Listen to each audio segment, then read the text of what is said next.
The mark beneath the stone. The discovery of the 15th circle should have been the end of it. The stones had been catalogued, the soil scanned, the location mapped and logged. But before the search team cleared the site, one investigator did what experienced detectives often do when instinct overrides protocol. He lifted a stone, not removed it completely, just tilted it. Beneath the 15th stone, the one positioned slightly apart from the others, was a faint impression in the soil. Partial footprint. It wasn't clean. It wasn't deep. But it was unmistakably human. The tread pattern was worn, the edges softened by time and moisture, but enough remained to suggest a boot sole consistent with one recovered years earlier from an unrelated search site. Not a match, not proof, but a repetition. And repetition in a case like this mattered. What the footprint meant. The footprint changed the interpretation of the 15th circle entirely.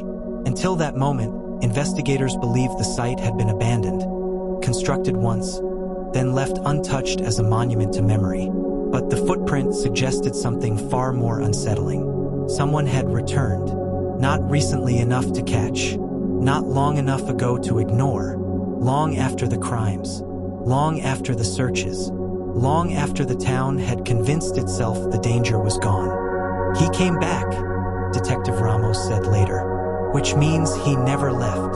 The 15th circle wasn't just a place of remembrance. It was a place of revisitation. The behavioral shift. Profilers were brought in immediately, not to analyze the crimes, but to analyze the return. In serial behavior, returning to a symbolic location years later signaled something specific. This wasn't compulsion. It wasn't escalation. It was ownership. The killer wasn't revisiting to relive the act. He was revisiting to confirm the story still belonged to him. Some offenders revisit graves, one profiler explained. Others revisit trophies. This one revisited meaning. That distinction terrified investigators more than any physical evidence. Because meaning doesn't decay. 12. The call that followed. 3 nights later, the phone rang. The department's tip line had been quiet for weeks, calls dwindling as the case slipped from public attention. At 2:14 a.m., the line lit up. No caller ID, no routing information, no background noise, just a voice, calm, measured. "You finally found it," the voice said. "Took you long enough." The operator froze. Before she could respond, the line went dead. The voice identified. Audio analysts worked through the night. The recording was compared against archived material, old tips, prank calls, even anonymous confessions that never panned out. Then they found it. A call from years earlier. Same cadence, same pauses, same slight emphasis on certain words. It wasn't definitive enough for court, but it was definitive enough for investigators. The voice belonged to the same person. The killer wasn't just aware of the investigation. He was monitoring it. The town finds out.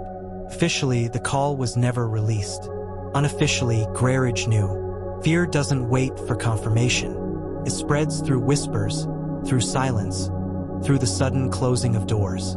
Parents walked children to school again. Porch lights stayed on through the night. Local stores closed early without explanation. Churches filled, not with sermons about justice, but with prayers for safety. A town that had spent years trying to forget was forced to remember. The psychology of return. Experts agreed on one thing. The return mattered more than the crimes themselves. A killer who revisits isn't finished. But he isn't escalating either. He's stabilizing.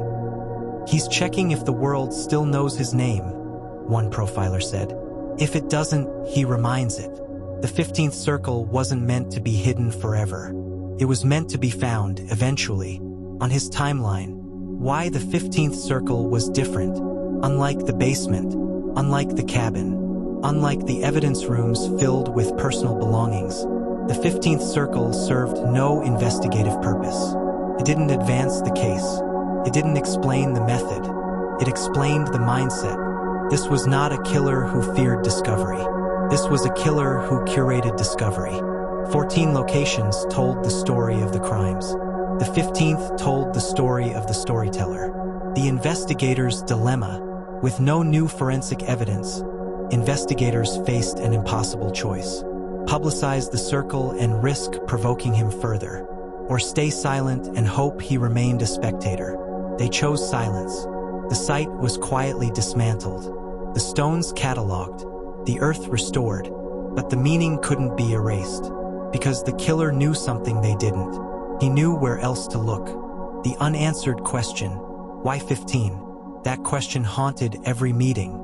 14 victims, 14 crimes. The 15th circle suggested a future point, not a past one. Placeholder, somewhere in the pattern, unfinished. The case that wouldn't end.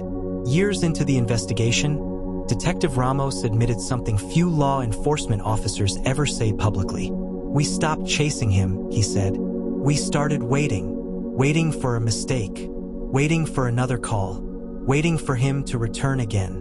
Because people who revisit meaning rarely do it only once." The circle remains. Today, the land known as the Flats looks no different than it ever did. No marker, no plaque, no sign of what once sat there. But investigators still visit. Not officially, not on the record. They walk the perimeter.